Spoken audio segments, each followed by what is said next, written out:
Good morning, everyone. Welcome back to my channel. Hope everything's been going well for you. It's been going well for me. I got a package in the mail this morning. I wasn't expecting it. I believe it's for the Scud.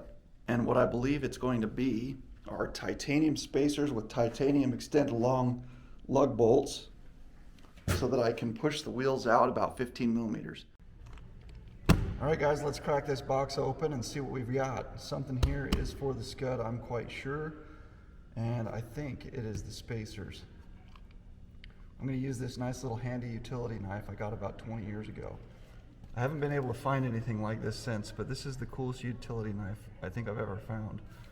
I can actually slide it down, go back into this little cartridge here, spin it over to another blade that's in there, so I can have a reload of blades.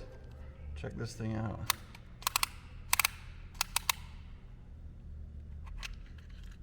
So this is a whole entire cartridge of blades, and they're all, you know, you buy these replacements.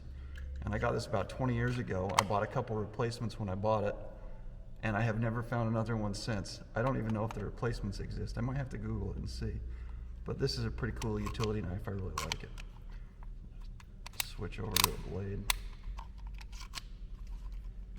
Go ahead and cut it on open and see what we've got.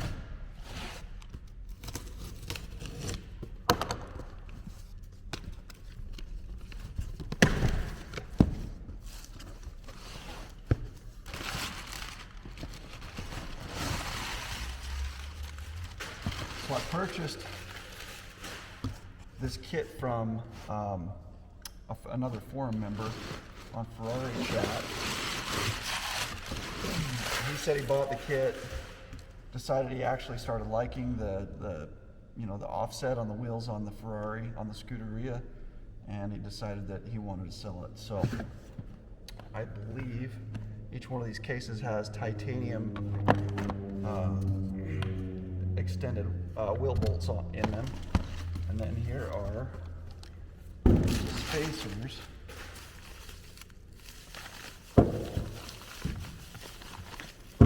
It's kind of strange. These things are pretty heavy. I thought that titanium was lighter than aluminum. I don't know, is it? I've got aluminum spacers that were on my race car that were 20 millimeters that feel a whole lot lighter than this, but I could be mistaken. There's two of them here. So. Yeah, this feels pretty heavy, but they're very well machined by Hill Engineering. As you can see, they've also got this space right here, which is the hub. So they're hub centric, so they balance themselves right here on the hub, which is a big deal. If you buy spacers that don't have hub-centric spacers on them, then the wheel can actually be offset a teeny bit when you mount it. So it's nice to have spacers that are hub-centric. Take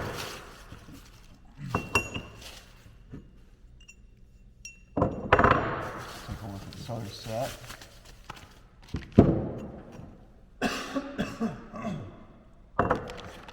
So he told me over the phone that he hadn't opened these. He just had opened one set to check them out, and he wasn't lying. So it's kind of nice to see that somebody was being honest and fair. So we got the four 15 millimeter spacers and the new lug bolts. They are titanium. Check those guys out. So they're extended. They're quite a bit longer, 15 millimeters longer than the standard. That way, you can make up the difference so that your thread's in all the way. And it came with a really nice tool here to be able to mount the wheels. So that's pretty exciting. I'm going to see what I can do about putting the car up on the lift today. I don't know if I'll have time. I've got a bunch going on. But, I'm going to try and get the car up on the lift. While I've got it up on the lift, we'll check the underside of the car and see if there's anything glaring that needs to be, paid attention to. But I really don't think there's going to be. And then, we can take the wheels off and put these spacers on and check it out and see how the stance looks. So I'd like to get a good visual representation of what the offset is like on these wheels.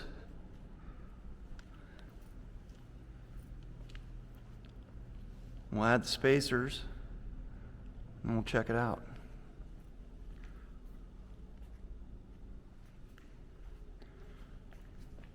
You can see how far inset the wheels are right now. They tuck under the fenders pretty far, especially in the front end. So it'll be interesting to see what this looks like once it's all done, but I'm pretty excited about it.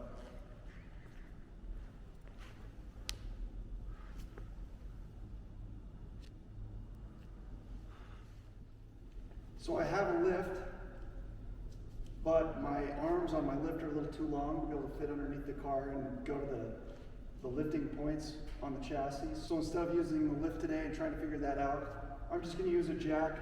I've got a couple of floor jacks, put it under there, get the car up, pull the wheels off, put the spacers on, put the wheels back on, torque them down, and we'll be good to go.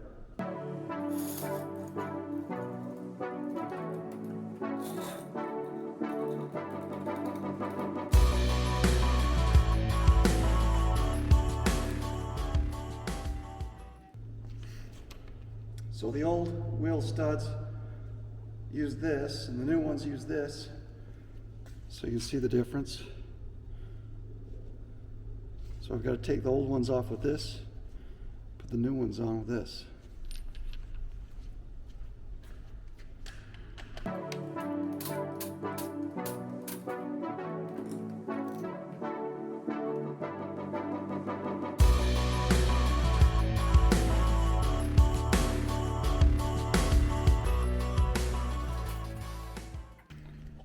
So the car needs an alignment anyways. It's pretty high off the ground, so I was going to see what I could do about lowering it a little bit. It's got coilovers. I think I've got a key that'll work. I'll loosen them up. We'll lower it a teeny bit, and then I'm going to go get it aligned anyway. So now's the perfect time to do it. I can show you pretty easily the suspension. So right here's the lock nut. I just need to loosen that lock nut, and then I can twist the coil clockwise and push it down so that the car will lower. Like I said, I'm not going to do it too much, just a little bit, but while I'm here I might as well do it. I'm going to mark it where it's at right now, and so every time I do one full rotation I know that I'm dropping each side about the same. And looking underneath this car, it doesn't look like there's any damage from the accident that was on this side of the car. I didn't think anything was structural, and it doesn't look like it. There might have been some control arms and stuff that got replaced, but nothing on the chassis. Looks pretty good.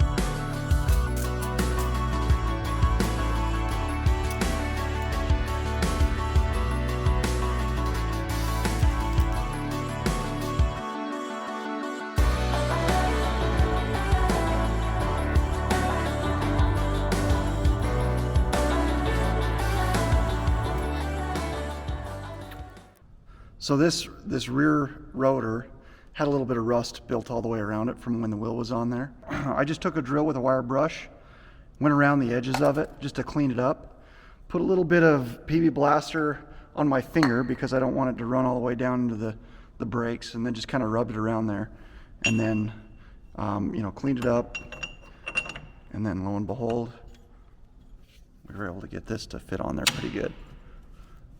Perfect mount, nice and flush, feels good, so that should work. So while I have the wheels off, I've inspected everything. Everything looks like it's in really good shape. I'm going to clean up the brake calipers really quick. They've just got a little brake dust on them. Clean those up, and then I'll go ahead and put the wheels back on with the spacers on. Everything looks like it's turning out pretty good. Pretty excited about it, and so far everything's really nice and clean underneath the wheels. That's a real positive for the fact that this car had been restored. The accident was on the front end of the car and on the passenger side. I've got the whole passenger side off, and everything looks really good.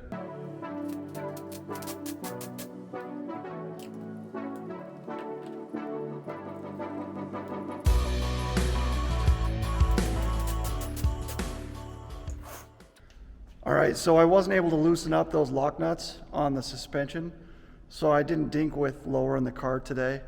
When I go take it in to get it in alignment, maybe I'll have those guys see if they can't lower it, a quarter to a half of an inch and then align the car. But the tools that I have right now just aren't quite going to work, and it seems as though they're on there pretty good, so I'd rather have a professional deal with it at that point in time. I don't want to break anything. Let's take a look and see what the difference is between one side and the other. So the passenger side has the spacers, the driver's side does not. So here's with the spacers on, and no spacers yet.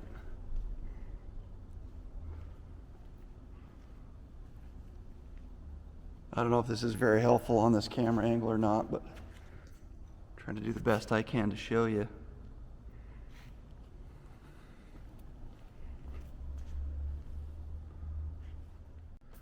All right, now I just need to do the other side. We'll be good to go. All right, guys, I'm all finished. I've got the car lowered to the ground. The only thing I have left to do is to torque the wheels. So I've got my torque wrench, and on my race car, I used to just torque at 75 foot-pounds. On this car, I'm probably going to torque at 90. Now, it's not necessarily how much you're torquing them at. It's more about just the even torque across all 5 lugs. So as long as you're doing an even amount, it doesn't necessarily have to be 100 foot-pounds or 110 foot-pounds or something like that. It's more just about the even. Because I've never had an issue at 75 foot-pounds racing, pushing the car to the absolute limits. So I don't see why 90 foot-pounds wouldn't be okay on this car. I'm gonna torque them down right now, and then of course I'm gonna probably come back, drive the car around a little bit, come back tomorrow, make sure they're still torqued down, and then it's good to go.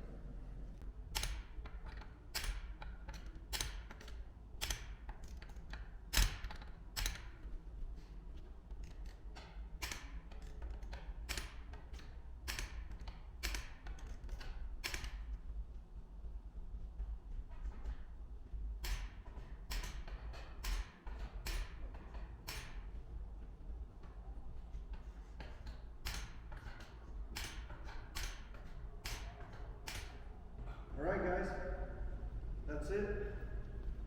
We'll see how she looks. I don't know if you can see the difference through the camera or not, but in person, it made quite a big difference in how she looks.